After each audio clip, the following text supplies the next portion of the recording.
Everybody, good evening. Welcome to another episode of the Giant Zone, where we get together every week and we talk about the New York Giants. And we allow one of our followers, a guest, to join us here on the show, join in the conversation, ask any questions they want, or bring up any topics they want. So you got your co-hosts, of course. You got Steve the Banker, you got GM George, and then you got myself, Carl the Closer. And our special guest tonight, which we're really excited about, is we've got Manny from Breaking Tackles podcast. And Manny's been a great friend of the show. He's been a great supporter. And it was just a matter of time before we can get him on here and schedule the time. So, Manny, welcome to the show. Really happy to have you, brother. I'm happy to be in the zone with you guys, and I appreciate you guys for letting us in. You guys have been real awesome supporters of us as well. I'm a huge fan of you guys and what your content is and everything, and I'm happy to be here. So, Manny, why don't you start it off? Just tell everybody a little bit about your podcast as well, so where people can find you and follow you. I know you got a big following, but go ahead and put it out there anyway, brother. I'm trying, climbing for sure. But yeah, no, Breaking Tackles, a New York Giants podcast, is a podcast I started a few years back with Antonio Reyes. He was kind of doing it on his own, getting guests here and there. He didn't have a chance to have like a second partner there. And then, me and him met on a Twitter Spaces during one of the many rants we've all been on this last season. And, he liked what I was talking about. I liked what he was talking about. We kept connecting, kept talking. I saw he had a podcast. He asked me to come on. We came on, and I've been on since. And now me and him do the show together. We're co-hosts. You can find us on YouTube, on Spotify. We have a Facebook page, an Instagram page. BT Giants is ran by Antonio, and I'm on Facebook, Manny.Madrigal58. And pretty much it's a show that it's just like you guys, fans, educated fans that are talking about football, talking about the game. Antonio used to play at University of Buffalo, and comes from that side of the game. I come from the side of the game of I can't specify I'm not the best, but I do watch all 22 YouTube videos, and I do definitely follow everything when it's podcasts, press conferences, interviews of other teams, coverages, whatever it is. I'm a fan of the New York Football Giants, and we wanted to do this show so that we could have our opinion and have it and have an actual boots on the ground mentality of our team. So it's a lot of fun, and it's been a lot of fun being able to get into this Twitter sphere and being able to meet gentlemen like you guys. That's good stuff, Manny. Thank you for that. And one of the things that we all agreed that we liked about you is that you have a lot of knowledge. You do a lot of homework, and you do your research, and you've got a lot of good insights. So we really appreciate what you do. We respect what you do, and we're so glad you're here tonight with us. So before we get going, Manny, just kind of give us a quick bio about yourself. I know you explained a little bit about yourself during that, but how long have you been a Giants fan? Any special traditions or game day traditions that you and your family follow? Yeah. So I was born and raised in Long Island, New York. I lived in Huntington Station. I didn't grow up as a huge football fan. My mom and dad are from Costa Rica. Older brothers are from Costa Rica. So I was raised more around football than football. I remember I'm a huge wrestling fan. I've been a huge professional wrestling fan my whole life. I still am to this day.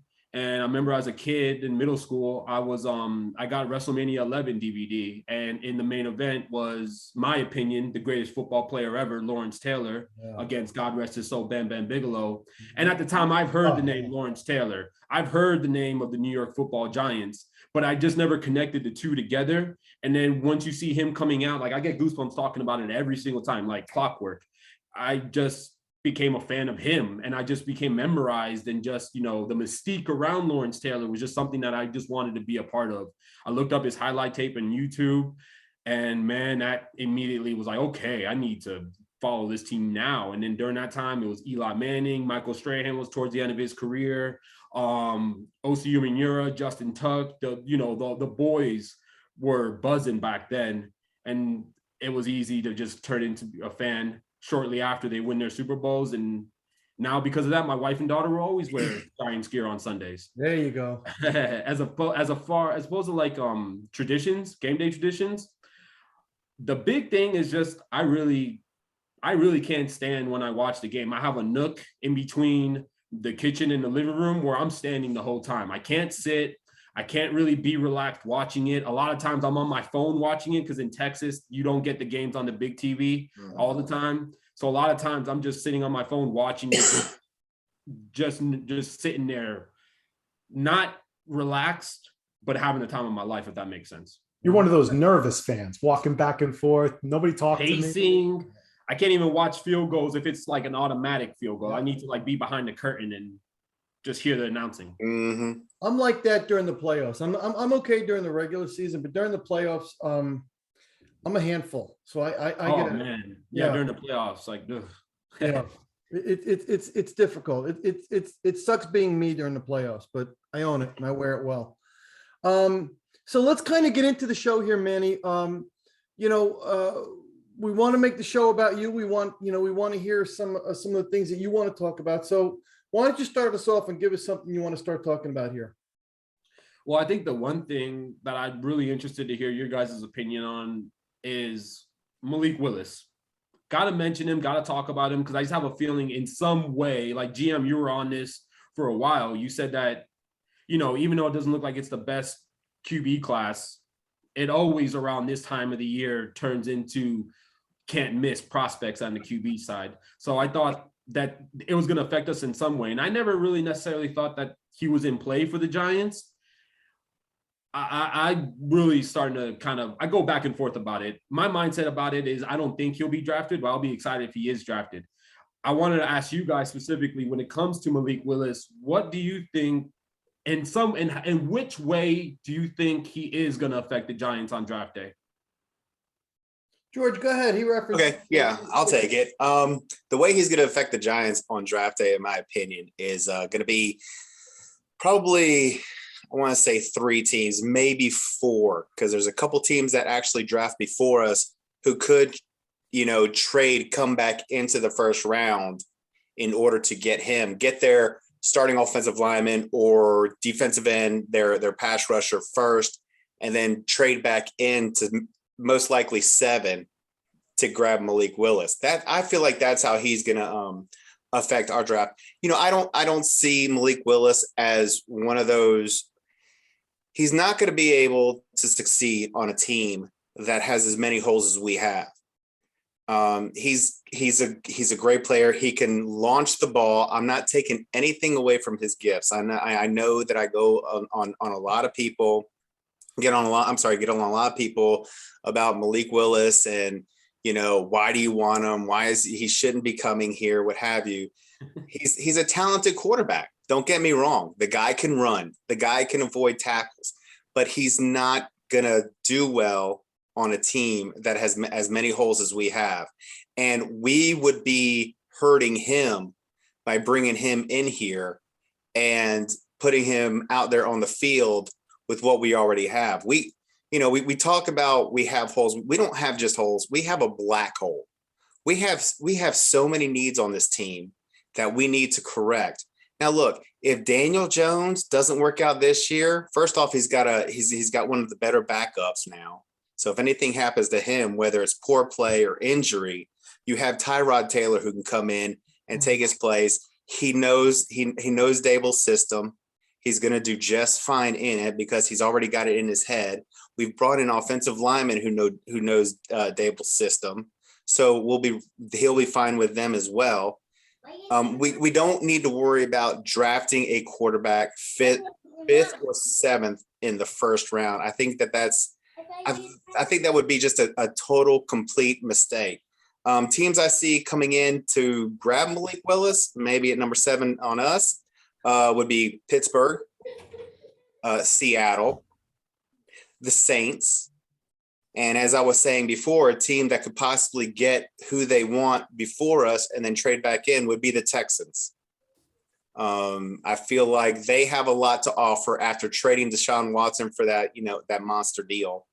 I think that they would be one of those teams that could give up, something in 2022 and 2023. So that's my opinion on it. I just don't think that he's a fit for us. Look, he can throw the ball great downfield, but it's those NFL quarterbacks have to be able to throw those intermediate passes. And he's never been taught to do that. His percentage is way low on that. And also, he likes to throw the ball to the other team. And I think when people say, oh, I can't wait for Malik, what got you into Malik Willis? Probably NFL Network, let's be honest, because we didn't know him, last year. Nobody watched him his entire season. We didn't find out about him until, probably November or December. And then people actually started watching him. And that's why I said on our first podcast, right now, no one's talking QBs, but as we get closer to the draft, they're going to be talking QBs. And I think Pickett is the next one people are going to be talking about, but I'll move on from there. I'm gonna jump in here for a minute, and there's a team that nobody's mentioned, and it's been very quiet. That it would not surprise me if they make a move on them is Detroit, because right now Detroit just has Jared Goff, and it's been real radio silence coming out of Detroit, and that could be a possible smokescreen as, hey, look, they like him, they're just being quiet, and he's going to be there for them. I don't know this; it's just a hunch I have. Houston makes sense. There could be trades. I was taking a lot of heat on Twitter the other day because I was saying that I don't think this is the year we should draft a quarterback. And people were really coming at me hard. And my reasoning is just, and this is nothing against Malik Willis. It's just right now, I think Daniel Jones is better than any of the prospects in this draft.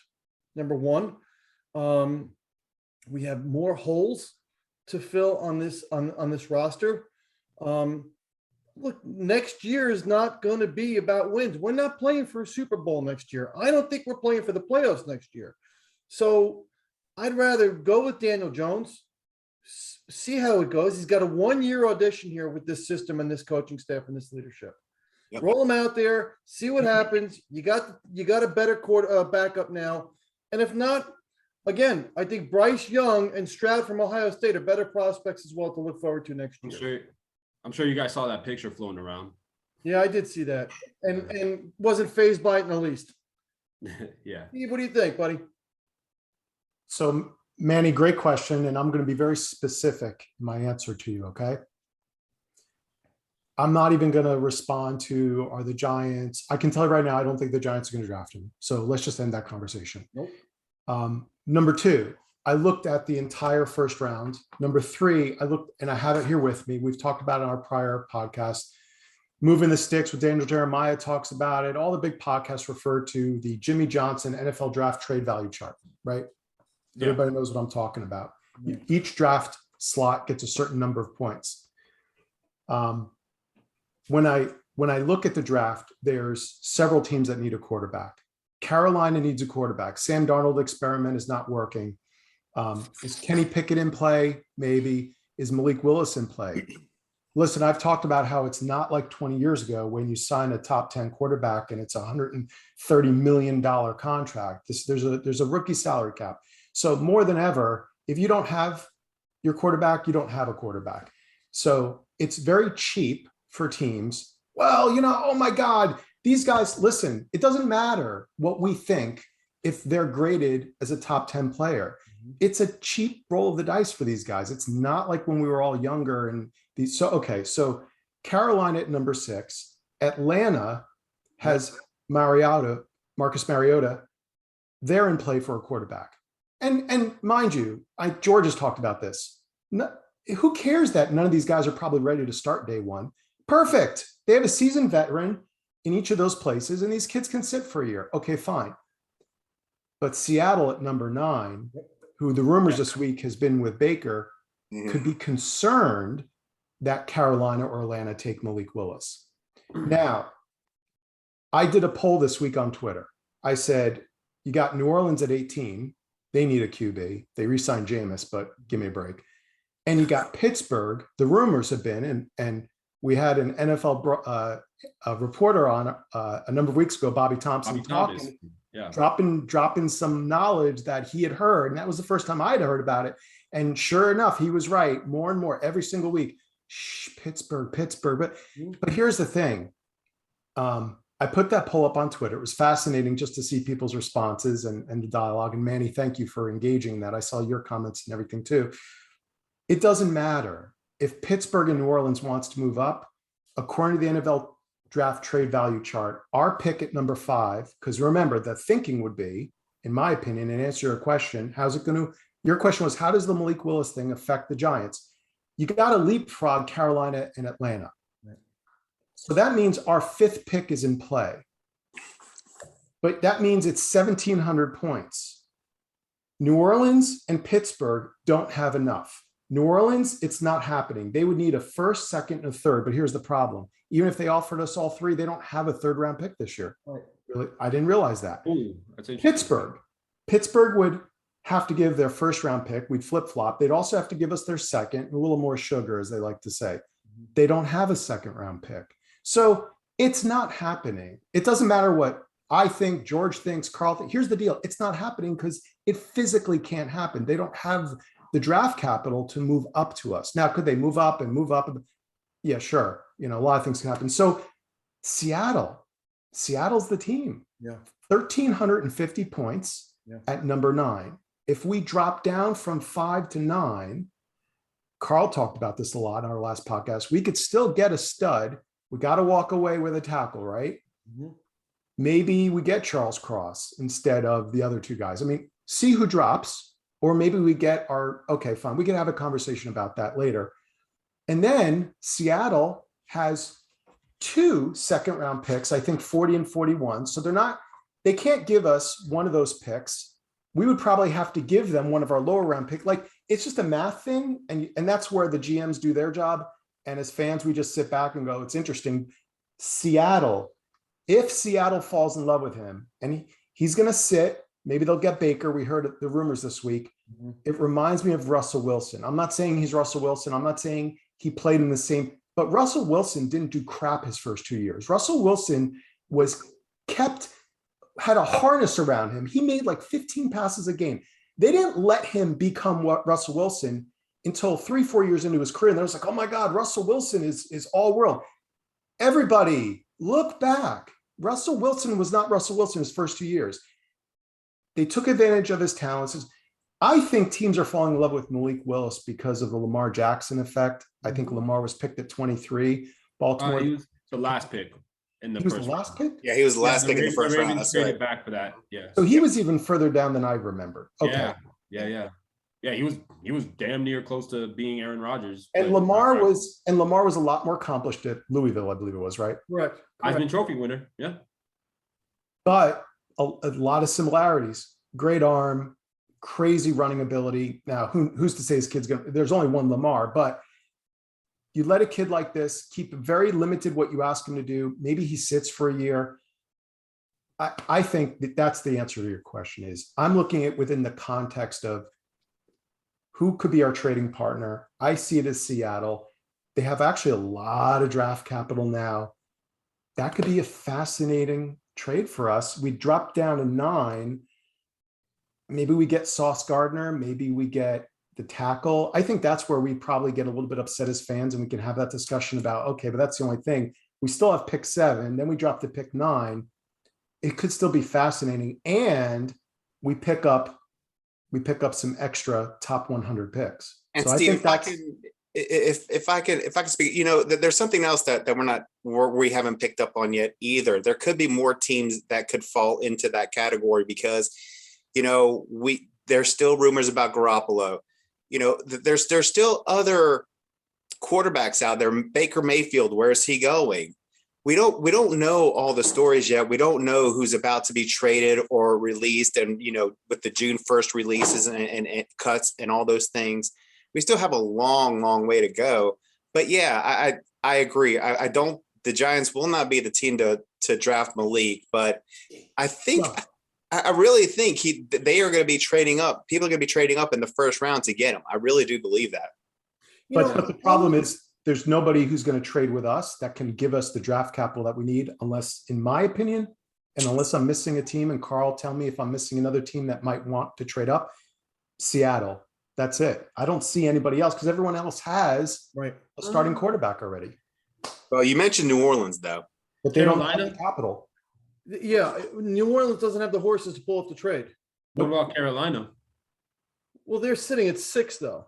What Right. if it's a situation where like someone does trade up with us and Carolina's there is like, why don't we just trade with you guys and then you guys can go back to back in the 6th and 7th pick? But I mean, that very well could happen. They could make that kind of deal. Yeah, like I feel like a few years ago there was a pick where the Bucks traded with the 49ers just to go one step ahead of them. I remember that And because they wanted to block they wanted to block whoever they traded with from getting. Absolutely, that could very well happen. Yes, It could be crazy. Carl, what do you think? Here's one thing that I understand the question was about Malik Willis. But there's something that it's really kind of jumping out at me too, is that I'm looking at a lot of polls here for where they have the quarterbacks ranked for this draft. He's not even number one in a lot of them that I'm seeing. I'm looking at one right now. Matt Corral and Kenny Pickett are listed higher. A Golden Corral. And then you have in the next tier, just below them, but still below them, you've got Willis, and he's actually tied with Sam Howell and Desmond Ridder. So, I understand that there's a lot of talk out there about Malik Willis, and he seems to be the lightning rod as far as drafts for quarterbacks right now. But you know what? Any one of these guys can be in play. Yeah. Let's say Detroit or Houston likes one of these other guys better. Yeah. And then Malik Willis is there. Then this is going to explode. So, there's still so many ways this can play out, but I'm going to hold the line on what I've been saying all along. We're not drafting a quarterback. No. We're not drafting a quarterback first round, maybe third, fourth round. Look, you know what? Joe Shane, and I said it right this week, guys, was in Cincinnati. I think he was looking at Sauce Gardner, but how do you know he wasn't looking at Ridder to say, Ridder's there. You know what? Third round? Maybe. Very well could be. So, but are we going to draft a quarterback rounds 1 or 2? Absolutely not. And I know there's a lot of noise on Twitter, Malik Willis, and yeah, he's a nice kid, good person. And I'm not going to sit here and say he's not a good quarterback. I'm not going to say that. They all have their pros and their cons. Exactly. We're just not drafting them. Right. It just doesn't make sense for us to draft a quarterback this year. I'll be on just the opposite side and just say it from this point of view. When we mentioned about the veteran quarterback that wouldn't be here, I mean, Tyrod Taylor's on the team. I think a situation happens where if they do draft Malik Willis, then I think Daniel Jones is probably out of here anyways. Which, by the way, will put $7 million back in the caps. So something to think about. I think that could possibly, if that happens. I don't necessarily think that it is. I don't tend to believe it is. I'd be very surprised if it is, but also too, I think a lot of this is that, you don't really necessarily draft a quarterback based off of how they did in college. You're drafting them off of the ceiling you think they can grow into.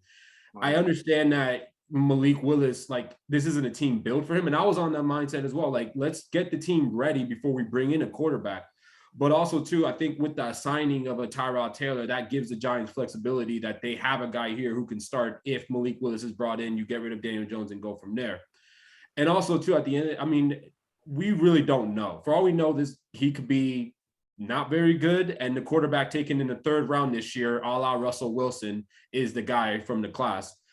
There's a bunch of unknowns here, but at least the thing that would excite me is that a regime and a coaching staff that went in and saw the process of looking at Josh Allen and drafting him. If they came in and said, we want to draft this quarterback 5 overall, we're willing to put our jobs on there. This isn't like us that just does this on the, that are watching it. It would be people they're 24/7 job. And I mean 24/7 because they're there 7 days a week, 24 hours a day, more likely. So it's going to be very interesting. And I even threw this out there, a situation where if Carolina calls and they want to go up at that 5th pick, I'd be very willing to give them that 5th pick. We take their 6th, we take their 1st rounder next year, we take a 3rd rounder this year, and then give us Brian Burns. So I think I think the Giants are before I was like, man, it would be this year that the Giants have a top 5 pick and there's 4 dudes that we like. It would be the year that this happens, but I think the Giants are in a good spot anyways because they have there's still going to be a very good player there that Gettleman isn't drafting. That 1979 is not drafting anymore. It's a brand new regime. Yep. It excites me in that state. Like this is the best situation the Giants could have been in: a loaded draft class, 2 top 7 picks, and a new regime taking us into the future. Mm-hmm.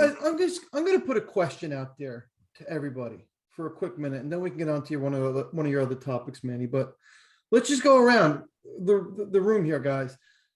Do you think if they were that interested in Malik Willis or any of the quarterbacks, okay, do you think they would have signed Tyrod Taylor? Who do you want to go first? Go ahead, George. You stepped up. Go ahead. Well, I would say, yes, I think it's just like Manny said. I think, with Tyrod Taylor, they are very similar players. Tyrod Taylor, if they were to trade Daniel Jones, and, I think that they would try to get kind of a little bit more for Daniel Jones than what people would expect. At least I would hope so, because I think, he just got a raw deal. But anyway, going back, yes, because, Tyrod Taylor could, take 8 games this season, starting, and just mentor the kid. And the rumor around the NFL is that Malik is a very smart kid. He's all about studying.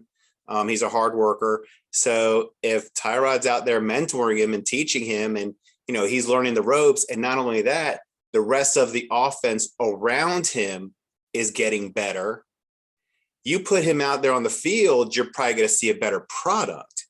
So, yeah, I think with Tyrod Taylor here, I think that, Malik would do very well, being mentored by somebody like Tyrod Taylor. But the question was not would he do well. Do you think they would have signed Tyrod Taylor? Yeah, if absolutely. They were interested in yes. drafting. Okay. Yes, for all the reasons I just mentioned. Okay. Steve? No.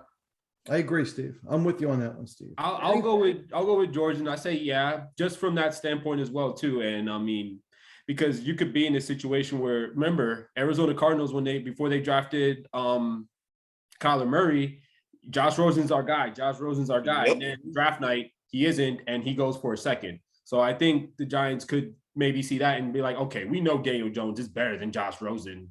Yep. So we could maybe get more. But I think that I don't think the Tyrod Taylor deal takes you out of drafting. I think it gives you more ammo to say, let's get our quarterback. Yeah. Let's trade Jones, and let's let Tyrod Taylor run the ship. He's done that already in Cleveland and in Los Angeles with Baker and Justin Herbert. Should have been a Giant, but I think it definitely it's in play. It's in play. Like Yeah, because the big thing is what we've been talking about all along since we started this podcast, and even before, is the fact that this team is not going to the playoffs. This team is looking to build for the future. So if the team is, and look, I'm the biggest Daniel Jones fan out there. I got the jersey and everything. And but I am going to be honest, because I'm a football guy and I love the Giants and I see, what direction some teams do. So I'm going to be honest about it and say, yeah, Tyrod Taylor would be a mentor for Malik, because they're very similar. They're both scramblers. They're both throwers. They both, kind of fit into the same system. So, yeah, I think that Tyrod Taylor, if that is their plan, was brought in here for that reason. Yeah. The guy that's going to be the mentor is not Tyrod Taylor. We talked about this 4 podcasts ago, guys. So I think we're all forgetting. Davis Webb is the guy that's the mentor in the quarterback room. So Davis Webb, just to refresh for everyone, he's on the team as well. So for everyone listening and watching, Davis Webb was actually drafted by the Giants. I saw a couple ding dongs out on Twitter. Oh, he's still with the team. No, he's not still with the team. No, he's been gone for a number of years. Right. Oh my God. That's why we do this podcast, educate people. So anyway, I'm joking.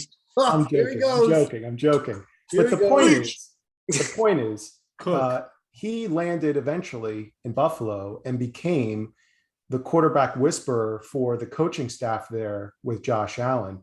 Josh Allen talked in the offseason and last season in interviews about how much Davis Webb meant to him. Yeah. From the coaching staff's perspective, they were pretty devastated when he left there and came to the Giants this offseason, because for them, they thought he's going to be, they said he's going to be a future coach in the league. Agreed. And it was almost like having a quarterback coach in the room. So that's what Davis Webb's role is. A lot of people are like, oh, he sucks. Why is he on the team? Guys, you don't have to even watch our podcast. Just read some freaking articles. You'll see, like, there's been a lot of talk about how he's phenomenal in the quarterback room, helping groom a young QB, what they need to do to be ready, what they need to do in the offseason, how to watch video, how to watch tape, how to be proper preparation. He keeps them loose. Apparently he's like a funny guy. And that's what Davis Webb is for. Tyrod Taylor has always been an excellent quarterback on a team and allowed and not stood in the way of younger quarterbacks to also that's a skill to itself. I don't think, and so the reason I said no so quickly, look, there is no Kyler Murray, Manny, to answer your question. With all due respect, that's not a valid comparison because when they traded Josh Rosen and Kyler Murray, dude, brother, ain't no Kyler Murray in this draft. I'm sorry. I think we can all at least agree on that. So look, there's a lot of quarterbacks in this draft who probably all need a year, if not more. There's a lot of interesting prospects. There's a lot of flavors of ice cream.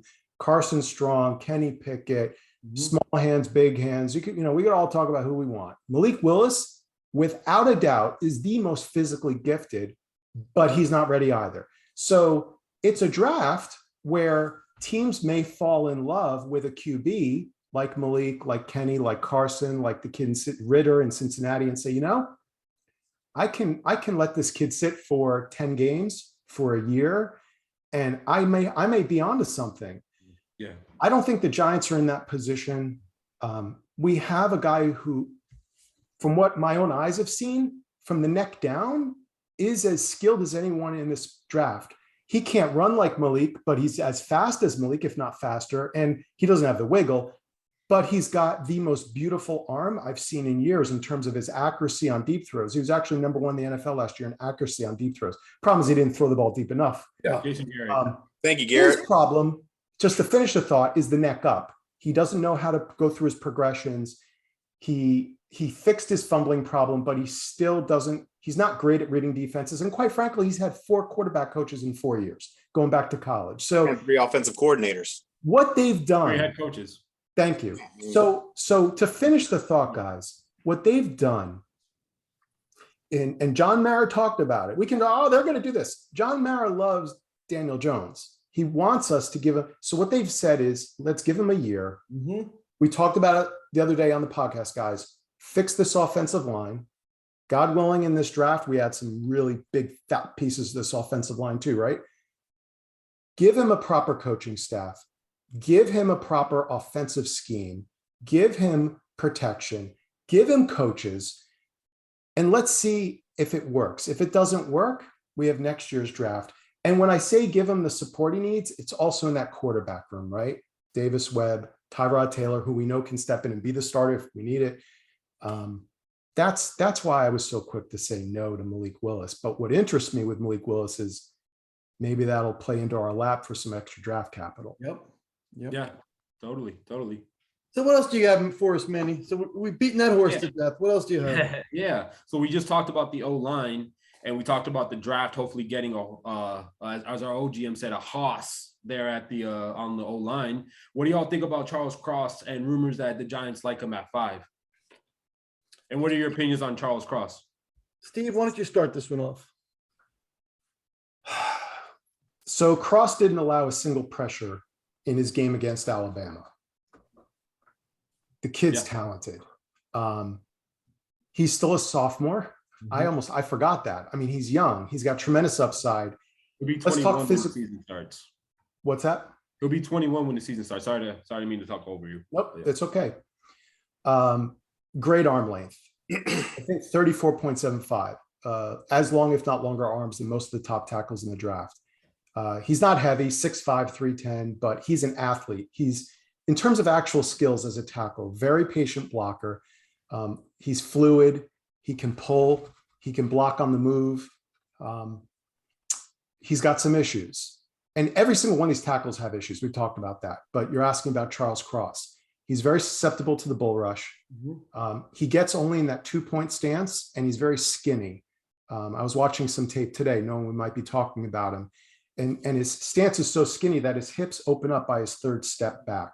And you can watch the tape. I've watched some YouTube videos. I watched them all 20, not all 22, but the college tape. Every single snap, he takes 2 steps back, and the third one, his hip opens up. Saturdays, because he's so athletic, he wins. Sundays, he will lose. The edge rushers are too fast. But I think there's probably a lot of validity, because this week they've talked about how all of our coaching staff has been there for his recent workouts, because you can coach that. You know, you can't teach athleticism. It's like the great coach at UCLA in the NBA in college, John Wooden used to say, you can't teach 7 feet. Either you are or you aren't. I mean, you can't teach that athleticism. Either you have it or you don't. Me personally, man, I mean, I'm just old school as I get the criticism on Twitter sometimes that, stop living in the 80s and the 90s with the Giants. I love Icky. You know, George has been eloquently talking about how Icky's got, is the opposite, doesn't have quick feet. But let me frame it like this, and then I'll stop, and I want everyone else to talk. Neil is the hybrid. He's very good at pass protection. He's not Cross, but he's very good. And he's a nasty beast in the run blocking. And you can't teach that physical size. We've seen, I can't remember since Jonathan Ogden, maybe, a man of that size physically who carries it that well and is that athletic. You don't see it, you can't teach it. So he's probably the first offensive tackle that comes off the board, but there's no guarantee, because depending upon the scheme you run, some people think he's the best run blocker we've seen in the last decade to come out of college. He grades higher than Quentin Nelson. He's insane. But to George's point, he's talked about this, he does have trouble with the speed rushers.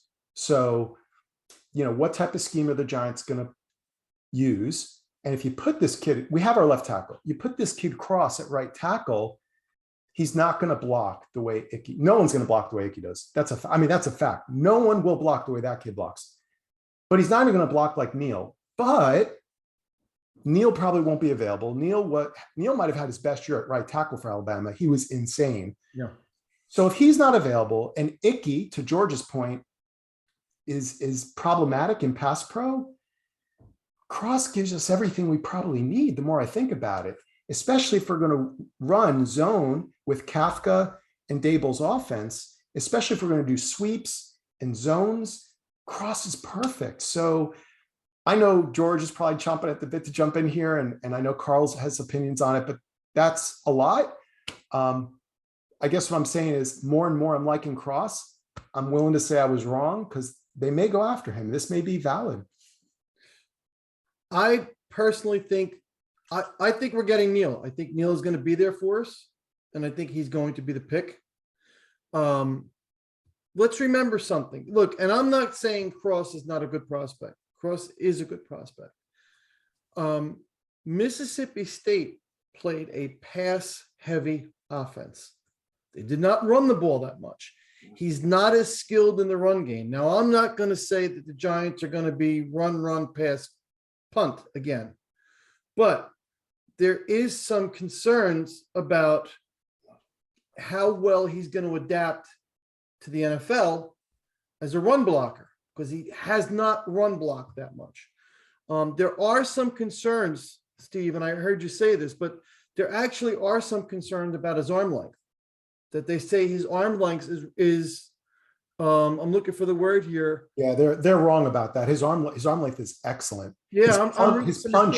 He's got issues with his punch. Yeah, that's what it's his punch. He's got good arms. His arms are fine. It's just his punch. And I'm sorry, Carl. It's just, but his punch is weak. He doesn't have a great punch. All right, that's fine. But we're talking the same thing here. That they're, and look, for all the cons that we're naming, we can name 3 pros as well. So yeah, again, but we're talking the same thing here. He was also a left tackle. Same thing that we were talking about now. Neil has played right tackle, and Neil excelled at right tackle. Beast. Right? Beast. I agree with you.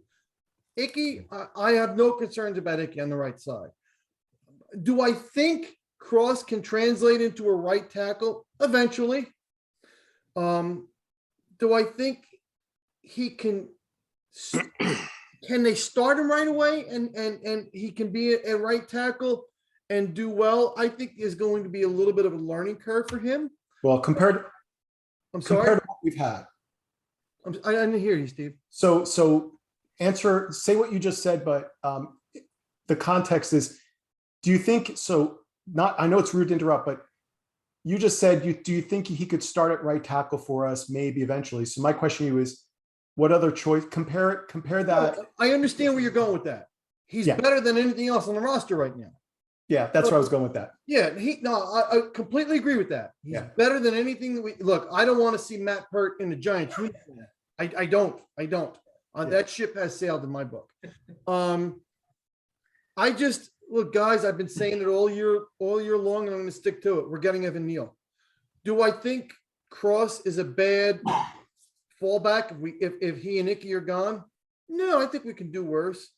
But if Neal and Icky are both gone, I'm not saying that Cross is definitely going to be the pick. I think that they may look in to make a deal. Or Kayvon Thibodeau.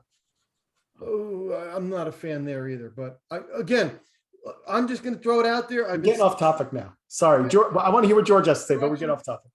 I think if the tackles are gone, it's going to come down to Cross and or Gardner. Cross or Sauce. How's that? Come on, George. What do you got? Well, I'm actually looking forward to talking to you guys a little bit more about this when we get closer to draft time. We actually start talking about draft because I've been going a little bit deeper. And, I'm in the same boat. I feel like Charles Cross will be a good right tackle one day, but it will not be his first year or even his second year in the league. He gets grabby. He is athletic, but like Steve was talking about with his stance, he takes those 2 steps, and that third step, if that edge rusher has him, he's going to get grabby. And then next thing you know, he's got a holding call coming at him. How well is he going to do against stunts? And stunts and twists worry me as well about him because, they were a passing team, 100% passing basically. And, in the NFL, you're doing that play action. You got to be ready for stunts, twists, and all those. And I just don't know where he's going to be. I mean, yeah, great. He's very athletic at moving to the outside to try to get to that speed rusher. But what happens when that linebacker cuts right between him and the guard? Is he going to correct himself quick enough to get to that guard? To get to that linebacker? I don't know. I'm going to stick with Cross. I'll talk about Icky and Neal more as we get closer to the draft because I do have things to say good and bad about them as well. But I'm going to stick with Cross and just leave it there. He's going to be a very good offensive lineman in the league. He's got to bulk up. He needs some good NFL coaching to prepare him for run blocking, because as a tackle, when you run block and you're playing, especially right tackle, if that running back likes going to the right, you got to be able to push and get to the second level to help him out. He's going to need some good coaching. So he needs some work, but I do like him. I like him, but not at 5 or 7. What do you think, Manny? I think the kind of the same as you guys. Like, I'm a trade back option. We just talked about trading back, with any teams that would want a quarterback at 5. I think he'd be a good trade back option. If the 4 top guys, and we know the 4 top guys, that's there. So, that could be something. I think first off, if he can't switch to the right side, he shouldn't be picked 5th overall. There you go. So, I think that is something that it's not, I wouldn't say it's not overrated at all, but I don't think it's something that it's like, if you're that good, you should be able to, again, you're not drafting dudes for what they are today. You're drafting them for what they can be. And and he has good play strength. He has good hand placement, he has good body control that is going to allow him to be relatively smooth and transition into the league where he can be a good starter at either tackle position. Like I see an NFL comparison by Lance Zierlein saying he's like Taylor Moton as a physicality, but plays like Tristan Wirfs, that's very enticing because a lot of people, yeah. I disagree with that. Yeah, it's Lance Zierlein. What I'll just say is that he's like David Bakhtiari over in Green Bay.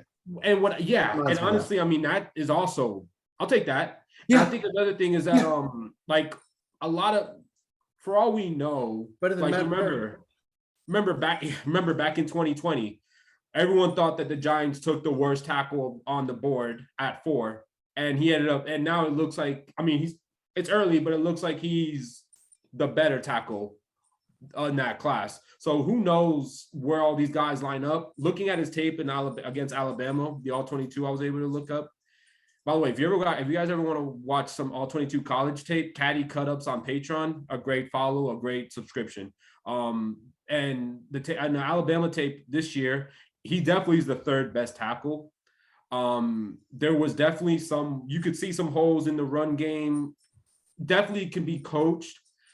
I think if he's a trade back option, that would be enticing, but I don't think you need to overdraft him at 5 just to get your right tackle, because there's going to be guys in the 2nd and 3rd round, guys like Daniel Fa'alele, who I've been following since high school, or Abraham Lucas, from Washington State, who's played right tackle, is a senior who's been there long enough and has played it very well, or a situation where you get a Kenyon Green. Kenyon Green, I know, is looking like he's probably going to be more of an insider, but he has the traits that he can come in and play like a David Deal, inside, outside. Like, he has that type of smarts about him that I think he could be maybe he could be the right tackle in the future. There's no way of knowing. I think whoever the right tackle is going to be able to benefit off of the offensive lineman that they're going to be playing next to. Not Will Hernandez, but a solid guard like a Glowinski is going to help that right tackle transition. So, Manny, you're throwing out names out there, and you're stealing my script for the draft show. Stop it! Cut it out. I just read your notes right before the show, man. Guys, can I ask Manny a question? Yeah.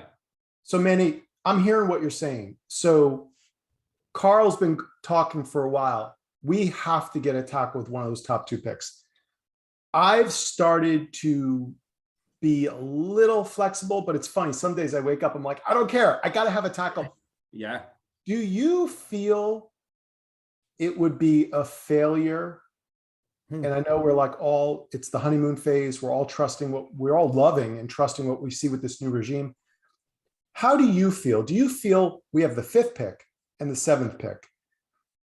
Trade back or not, it doesn't matter. Even if we trade back, we're still just going to have 2 top 10 picks in all likelihood. If we trade back, we'll get additional 2nd or 3rd. So assuming we get 2 picks in the top 10 still, even with a trade back, is it a failure for you if we don't come away? If I'm hearing you correctly, it's no. You might be okay with an edge and a sauce or some combination.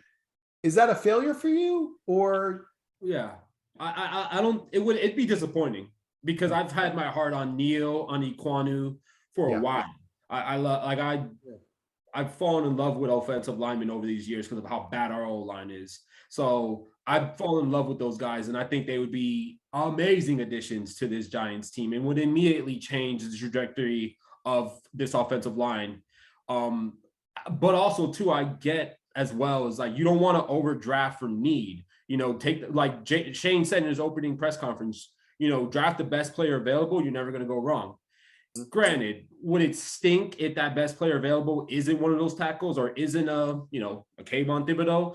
Yeah, it would. But I think the Giants are in a good spot this year because this draft class is so loaded with offensive linemen, where not every offensive lineman on the best O-line in the NFL are first rounders, and I think you can make it work. I'm just so happy that we finally have a regime in place that isn't from 1979.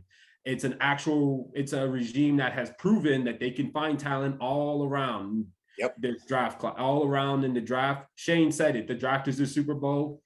Before he even got the job with the Giants, he had 1 through 4 scouted. He's bringing in a guy like Brandon Brown from the Eagles as the assistant GM, who has experience in drafting those late round draft picks that end up getting those second contracts, getting the bag. So I think there's that. I think we're in a good spot regardless of where we go. It would be disappointing, but not the end of the world. I agree. It's going to depend on the package that they come away with day one. Look, if they, I'm just going to leave it at that because there's so many ways there are so many options having those 2 first-round picks so close together that if anybody wants to come on this podcast and tell us this is what they're going to do, this is how it's going to happen, they're blowing smoke up all our rear ends. No, there are so many options right now. I think you said it best, Manny. It would be disappointing. But again, if they come away with a good package and, they get that lineman round 2 or something, okay, I'll work with it. Yeah. It's like a few years ago, what did Gettleman say? He's a kid in a candy store. He has so many options. Well, now Shane is got the golden ticket from Willy Wonka, and he got 2 of them. So we're bound to really get a good player at 5 and 7, hopefully, right? Yeah. Gettleman had the keys to the chocolate factory and came out with jawbreakers. I don't understand. So what else do you have, Manny? So obviously we just talked about, the Giants. We talked about the offensive line in general, Charles Cross. Obviously the Giants signed Bankers dude, Glowinski, my guy, Feliciano.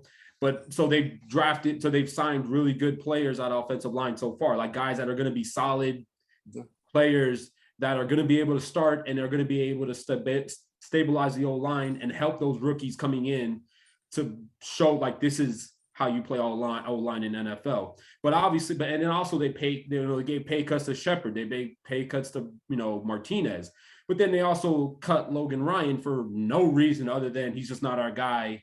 And we want to move on. So there's obviously a lot of good moves and there's a lot of questionable moves where it kind of brings up the question.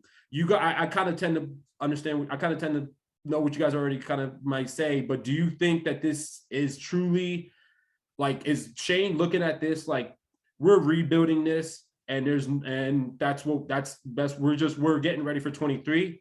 Or do you think it's a situation like the Eagles last year? It looked like it was a rebuild. We're going to try to compete. And then, hey, you fall into the playoffs because of how weak your schedule is and also how much better the team was able to do while you were trying to focus on the future. This is a rebuild, period. Anybody, I'm sorry. I don't buy, well, you can't call it a rebuild. They're not, they're rebuilding. They were 4-13 last year. That's a rebuild. This is a rebuild. There's so many holes. Again, I'm going to say it again. This year is about rebuilding the foundation, implementing the new system, seeing who can lead you out of this rebuild and who cannot. If anybody's expecting playoffs, okay, I don't agree with it, but those are lofty goals. This year is not about wins and losses. The wins and losses will come. This is a rebuild. 4-13. There's still going to be some other tough decisions that need to be made. But, and again, they're open to trading anybody. And they've said it. They're open. They'll listen on Saquon. They'll probably listen on Daniel Jones. Okay? That's a rebuild. Period. Yeah. Period. Guys? Well, I'm going to go ahead and jump in here, and I'm not going to say rebuild. I'm going to say that Shane is coming in there and he's completely destroying the entire system, and he's building his own system.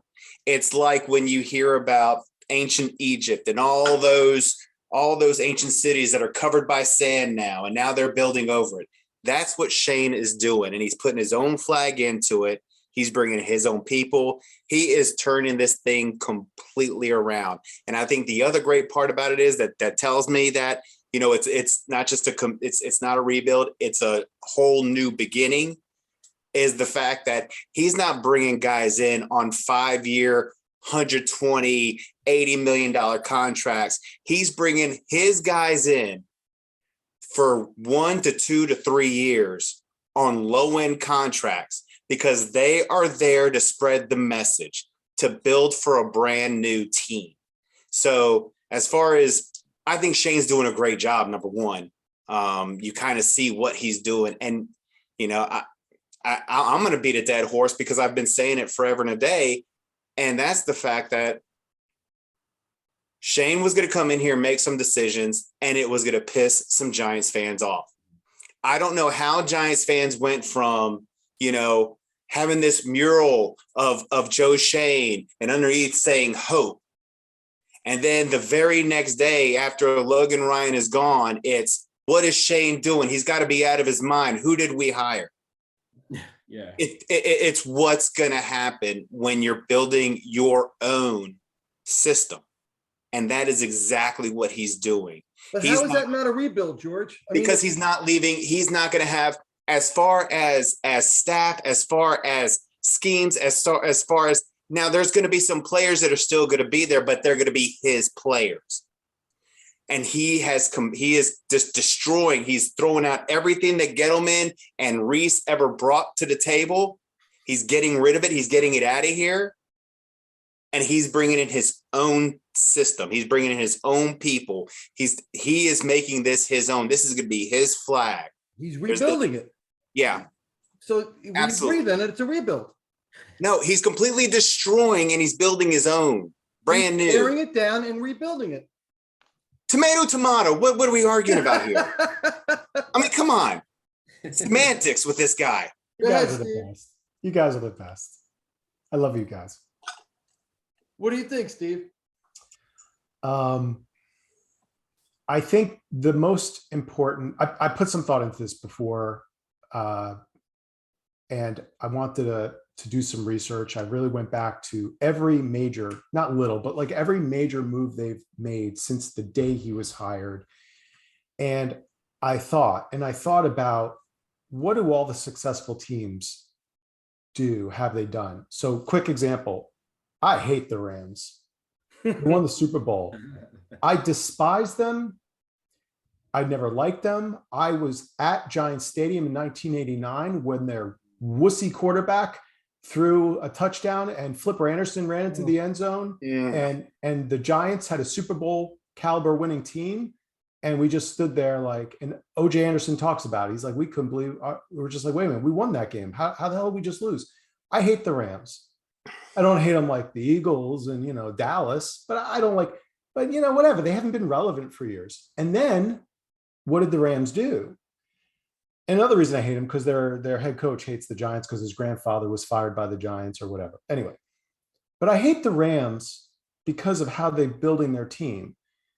They're like whoring themselves out. They're trading all their draft capital, treating them like Skittles. And they're just like, they don't even care about the draft. I hate that. Number one, because we all love the draft. But number two, like that's antithetical. That is the antithesis of everything we've learned our entire lives about how you build a team. I've talked about this last couple of podcasts. Team structure. You only have so much money for, okay. But at the end of the day, I got to tip my cap to them. I'll turn it around and tip it. Like, they won the Super Bowl, right? So the point I'm making is you got to have a plan. I think they have a plan for long-term success. I think Carl and George are both right. So I've seen them do a bunch of things, and I'll make it quick. I think they had a list. So in my mind, I have an imaginary list that I truly think that if we were a fly on the wall with those guys, they had. I think what was on their list was, in no particular order, fix the staff and scouting and talent evaluation. Yep. Number two, we talked about this the other day on our last podcast. Protect Daniel Jones, build the offensive line, because we need to evaluate him properly. John Mara talked about it. Okay, fine. That's number two. I think one of the other three things on their list was improve the schemes, modernize our offense. And we love Graham, brilliant guy, you know, whatever. But we want a defense that pressures the quarterback, because the NFL has proven when you affect the quarterback, unless it's Tom Brady, he's the only, and even in the 2 Super Bowls we beat him, it was because we forced him to make decisions before he wanted to. I don't care who you are. That's why Patrick Mahomes didn't win the Super Bowl 2 years ago, because he lost both his starting tackles. It doesn't matter. Oh, Patrick Mahomes is the greatest quarterback. I don't care. If you affect the quarterback, they are human. They will make mistakes. When they make mistakes, they cause turnovers. When you win the turnover battle, as Tom Coughlin used to say, you win games. So I think they wanted a pressure defense. They wanted a more modern offense. That was on their list. Yeah. Shane wanted to create 40 million in cap space. He wanted to improve the talent with at least a little bit of room, have enough money to sign our draft picks, stay disciplined with contracts. We heard Shane talk about that for several weeks now, right, guys? Other than Graham Gano this past week, he doesn't want to do any restructures if he can help it. He wants to have a proper, disciplined salary cap for not just this year, but for next year and beyond. And then they are organized, they're methodical, but ultimately they know the type of player they want. I talked about the other night, I kind of fluffed it up. I didn't do a very good job, but Dable talks, and they talked in the life, we talked about the other day on YouTube. We watched the Giants.com in the life of the 2-part series they did with those. Thank you. And Dable, when he interviews these kids at the combine, smart, tough, dependable. What do you think? Which are you? Quick question. Boom. Answer it. Like they know, and it's not just about that, obviously. There's certain types of players they had in Buffalo. There's certain types of players he wanted in Miami when Dable was the offensive coordinator and Shane was a scout. That's how they got Charles Clay, because they identified him well in the tight end, and the kid ended up making a Pro Bowl. He wants a certain type of player. And it may not be Odell Beckham. It may not be who all the Giant fans wants, but you know what? It's who they want. And if it works, Andy Reid in Kansas City wants a certain type of player. People right now can't believe they just traded Tyreek Hill, but it's Andy Reid. Like, if they have a plan, they're organized, and so is it a rebuild? Is it not a rebuild? I think it's a gutting of this team, but it's not just the players they gutted. It's the schemes. It's the talent department. And we needed a cleansing after this, right, guys? It's like, has anybody ever gone on a cleanse? Sometimes you eat just too many steak dinners and too much. I mean, we've all been there. And Carl, you're in great shape. Maybe you haven't, but like, you go through a period of time where you're like, oh my God, I've been eating really bad. You do a cleanse. Sometimes you just need to cleanse yourself. I feel like that's what the Giants have done. And it's blue skies ahead, man. No pun intended. Yeah. What do you think, Manny? You asked the question. What do you think? Yeah, I don't think I think they came in with the mindset there's a lot to clean up. I mean, I think on top of everything Banker said that they needed to clean up, it was also like, we need to also add some damn screens in the draft room and take these magnets away from when we drafted Tiki Barber. Like they need to they need to upgrade not just how they work, but where they work. The process. So there's a lot of that. Yeah, there's a lot of that. I think it was just him trying to come in, and I think this first year is like introductory. This is what we're doing. This is how we do it, and this is our plan. I don't think he's coming in with the mindset that we're going to rebuild this team, and then if we stink this year, okay, we're not making moves to win. Because then when you sign John Feliciano, who's coming from an O-line that has been in the playoffs the last 2 years and have been 1 game away from the Super Bowl. Mark Glowinski, who's perennially been on a great O-line in the Colts and that team has been one of the contenders in some cases. When you sign those guys, and then you pay cut Sterling Shepard when you could have just ripped the Band-Aid and dropped them. You pay cut Martinez when you could have done the same thing. The one question was obviously Logan Ryan, but to me, I might get flack. Cool. I don't think Logan Ryan is that much of it stinks. It doesn't help, but I don't think it hurts as much as people think it does, really. I think you can get a Dane Belton in the draft in the 5th round, and there's your depth, or a JT Wood from Baylor as well. I think you're good there. I think the Giants are coming in with the mindset like, okay, we can't come in here expecting to win the Super Bowl, but we just need to build this team back the way it should be. The D-line needs to be on point. The O-line needs to be on point. We need to make sure we're on point in the draft. We need to make sure we're on point with really evaluating this team. Hey, if we make it to the playoffs at the end of the year, we sneak in like Shane did in his first year as an assistant GM in Buffalo. You sneak into the playoffs because a team win and you won and this team lost and got you in. Cool. If you don't make it to the playoffs, cool. But he said compete. I don't think he's coming in with the mindset that we're going to be the Dolphins in 2019 and, pay our coach to lose. I think he's coming in with the mindset that we are trying to build for tomorrow, but we're competing today. And it's not about just trying to gut everything, but it's about having a better, like just upgrading the glasses that you're seeing through so that you can have a better vision. Because I think a lot of the coaching staff issues last year and the years before, the whole situation of not hiring someone outside from 1979, I think he wanted to come in and really have that brand new, I'm not from the Giants organization. The Giants way is dead, and we're going to make the new Giants way. And I need to really have a good idea of what's this team. And maybe you can consider it a rebuild, but I think it's more of just not a reload, not a rebuild, but I think they're just trying to come in and clean up, so to speak. I think they're coming in and trying to do a cleanup, and they're trying to compete. And if they can make it to the playoffs, great, they'll take it. But I think the goal is to clean it up and to bring football back to East Rutherford, New Jersey. Yeah, they're reinventing themselves again now, and they're becoming something new. Carl, if you don't mind, I want to ask Manny a question. It's a question that we discussed on Tuesday, and I think that this fits right into it. Manny, where do you think Bradbury will be this season? Will he still be a Giant, or do you think he's getting traded? He's getting traded. I Is think it before the draft, do you think he's getting traded? I think it's going to be, I probably think it's going to be a draft night trade.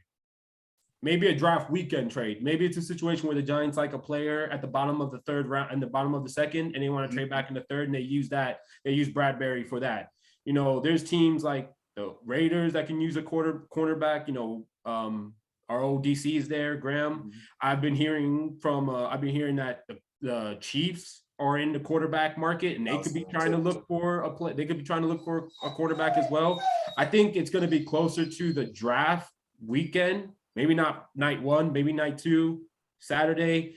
I think it's going to be closer to that end as far as getting rid of Bradbury, but I don't see how they're going to be able to keep Bradbury on this team and then still have the cap to be able to sign these guys and not have to restructure. What kind of compensation do you think he would bring us? I think the highest is a third, and I think that's kind of high in the sky. I think a fourth and a fifth. And to be honest, with a fourth and a fifth, this draft class is very deep that you can still get a very good player fourth and fifth. Like I think if you do it right, you can still find 4 starters in the first 3 rounds. And maybe they're not high-end starters, but they're at least capable guys that are going to be able to come in, do their job, a la the Patriots, do their job, and be a building block for the future. Okay. Yeah, good answer. Great answer. Guys, this was great tonight. Manny, we really appreciate you being on the show tonight. You brought a lot of good insights to the show, a lot of good topics. We really appreciate it. We look forward to working together with you and your brothers over at Breaking Tackles more in the future. Steve, George, great job tonight. Love you guys. So glad we're back in the studio doing this regularly again. Everybody, thank you so much for following us. Again, this will be available for download and viewing on YouTube probably tomorrow. So, and then we'll be back to Tuesdays.